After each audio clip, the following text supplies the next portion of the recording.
Oh, Microsoft, how the mighty have fallen. We're starting to see some very just damaging things happening to Windows, especially on the back end. Microsoft is overloading their operating system with a ton of ads, upsells, and unwanted in-operating system content. For 40 years, every single laptop you bought had one thing in common. You opened the box, you turned it on, and Windows was just there. Nobody asked you. Nobody gave you a choice. It was the default, and the default was everything. That is over. And the companies pulling the plug are not some scrappy startup. We are talking about Dell and HP, the two names that literally built Microsoft's hardware empire. So let's get into exactly what happened, why it matters, and what nobody is saying out loud yet. Let's start with HP because this is where the story breaks open. In January 2025, during HP's earnings call, CEO Enrique Lores said something that should have caused emergency meetings in Redmond. Starting in Q3 2025, 40% of HP's consumer laptop lineup would ship with Linux as the default operating system. Not as a hidden developer option. Not buried in a dropdown. The thing that boots when you open the box. And here is the part that completely flips the script. Windows would still be available, but it would cost an extra $75 and require a specific customer request. Read that again. Linux became the product. Windows became the paid upgrade. The company that helped put Windows on the map just turned it into a premium add-on. But Lores did not make this call on a gut feeling. HP ran a real-world test first.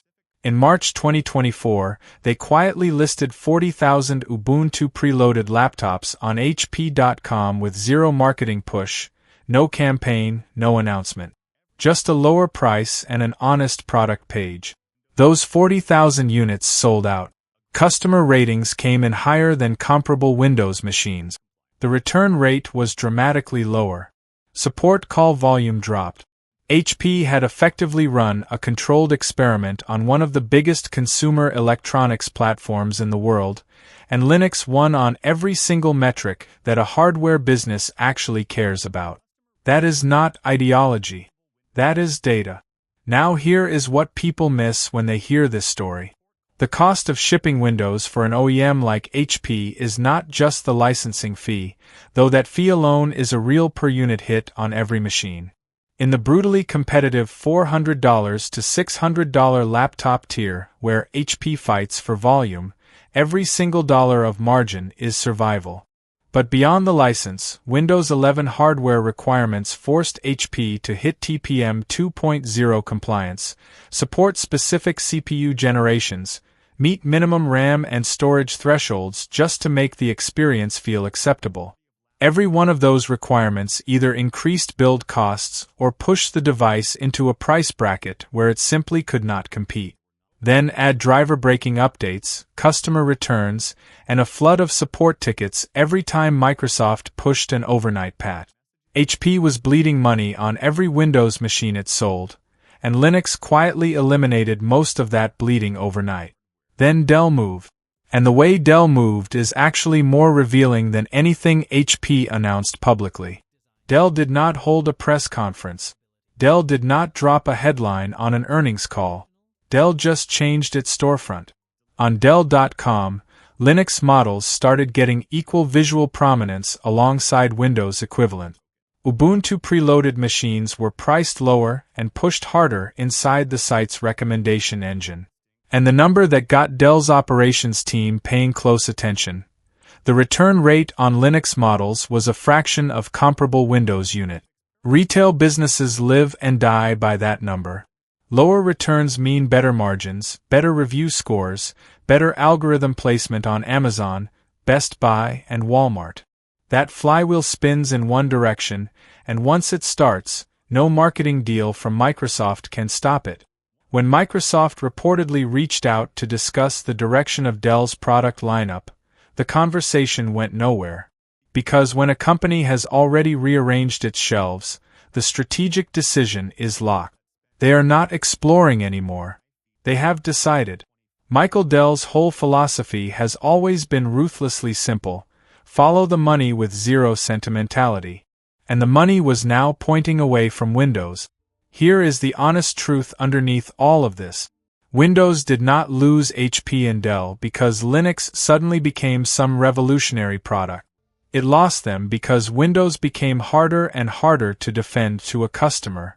Think about the last time you set up a new Windows 11 machine. You spend the first hour clicking through Microsoft 365 upsells, dismissing Game Pass offers, disabling Copilot, unpinning Edge and Outlook from the taskbar, turning off the lock screen ads, and hunting through settings to stop the operating system from treating your desktop like a billboard. That is not a product serving you. That is a product extracting from you. And the OEMs saw the damage first, in the returns, the reviews, the support queues, long before most users could even articulate what was wrong. Microsoft's strategy to monetize Windows more aggressively through subscriptions, telemetry, and forced AI integration is the exact thing that accelerated this revolt. Every Copilot pop-up, every re-enabled feature after a forced update, every recall screenshot running in the background, it all stacked up into a single message from the market. We want a tool, not a funnel. Here is where this lands for you. The 40-year default is cracking. If HP and Dell hold this course and other manufacturers follow, and the economics give them every reason to, the next laptop you buy off the shelf might boot into Linux out of the box. For most people, that means a browser, email, video calls, and a productivity suite. That covers probably 80% of what the average laptop buyer actually does. So ask yourself honestly, would you pay $75 to get Windows back? Or would you just use what was already there? Drop that in the comments because I genuinely want to know.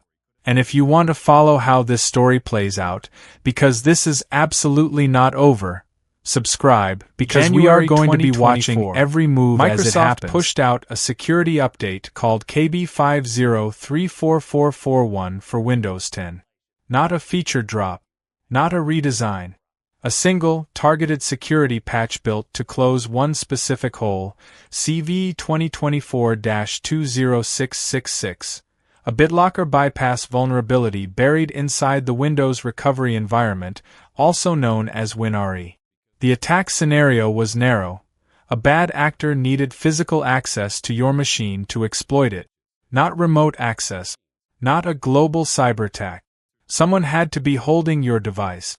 Microsoft flagged it as important, patched it, done.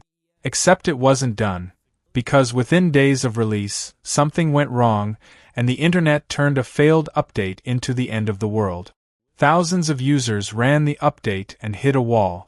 Error code 0x800700643 error_install_failure. Started flooding tech forums, support threads, and social media. And that's when the headlines kicked in. Millions of PCs bricked. Windows 10 destroys computers worldwide. Bill Gates panics. Every line more dramatic than the last, every share feeding the next. But here's what none of those headlines told you. Every single one of those machines still turned on. Still booted. Still ran every app, every file, every browser tab. The update failed. The computer didn't. The real story is a partition problem. When Windows 10 systems were originally set up, many of them years ago, manufacturers configured the WinRE recovery partition at 500 MB. That was enough at the time.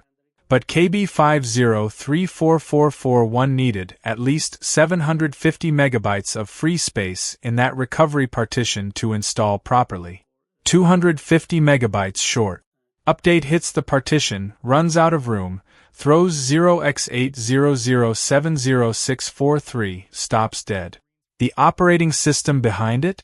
Completely untouched. Running perfectly. The patch just never landed. That's the entire technical failure in plain language.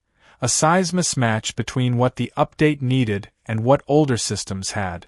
Outlets like Bleeping Computer, Windows Latest, and GAX confirmed the failure was widespread, particularly among Windows 10 version 22H2 machines shipped with those smaller recovery partitions. The frustration was real and it was everywhere. But not one of those outlets verified that millions of machines became non-functional. A bricked machine cannot boot, cannot load, cannot do anything. These machines did all of it. The word bricked got attached to this story because it generates fear, not because it described what actually happened. Microsoft acknowledged the problem publicly. Their fix: manually resize the recovery partition. Users needed to open the command line, run reagent/disable to turn off the recovery environment, use diskpart to shrink the main OS partition and expand the WinRE partition past 750 megabytes, then run reagent/enable to turn recovery back on. For enterprise IT administrators running scripted deployments across corporate fleets, workable. For an average person who has never touched a command prompt in their life, that is a wall. That gap between what Microsoft asked users to do and what users were actually capable of doing is what turned a technical inconvenience into a public relations mess. The anger was legitimate. The catastrophe framing was not. Now about Bill Gates. Bill Gates stepped down as CEO of Microsoft in 2000. He moved into a chairman role, then left the board entirely in 2020. The man running Microsoft today is Satya Nadella, who has been CEO since 2014. Gates has no operational role. He does not oversee Windows updates. He does not manage security patch rollout.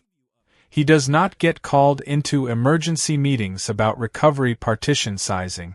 There is no verified statement from Bill Gates about KB50344441. No leaked memo. No press conference. No interview. Nothing. His name got attached to this story because it pulls clicks, not because he had any connection to what happened. Microsoft stock, traded as Microsoft, showed no crash, no unusual volatility, no market signal tied to KB50344441.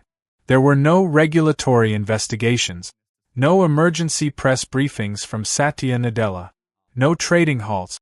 Financial markets did not react because a failed update affecting a subset of consumer machines is not a systemic corporate crisis. It is a support problem. A real one, but a contained one. The vulnerability itself, CVE 2024-20666, was a BitLocker security feature bypass. To exploit it, an attacker needed physical access to a device and needed to use the Windows recovery environment as the attack vector. There is no verified evidence of widespread active exploitation of this vulnerability before the patch was released. Microsoft moved to close the hole before attackers burned it at scale. The update was proactive, not reactive to some ongoing global attack.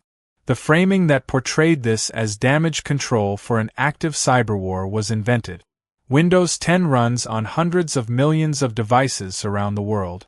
Even if every single affected system with an undersized partition hit 0x800070643, and reporting never confirmed a number anywhere near millions of non-functional machines, that would still represent a fraction of the total install base encountering a failed patch, not a functional failure.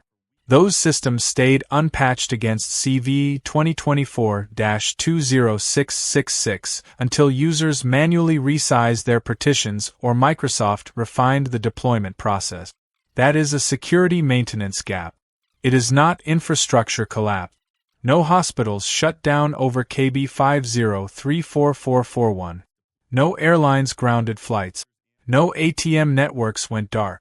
No emergency services failed. The systems that couldn't install the patch kept running exactly as they had the day before. Microsoft updated its support documentation, refined the update handling over the following weeks, and reduced the friction for most users. The ones who never resized their partitions simply remained exposed to a vulnerability that required physical device access to exploit in the first place. A security patch ran into a legacy partition constraint that millions of older OEM configurations had no room to accommodate. The error code was real. The user frustration was earned. The manual fix was genuinely hard for non-technical people. But the machines worked. The infrastructure held. Bill Gates was not involved. Satya Nadella did not hold a crisis press conference. Microsoft stock did not move. And not a single verified report confirmed that millions of PCs were destroyed. What existed was a failed rollout, a technical gap, and headlines that knew fear sold better than accuracy.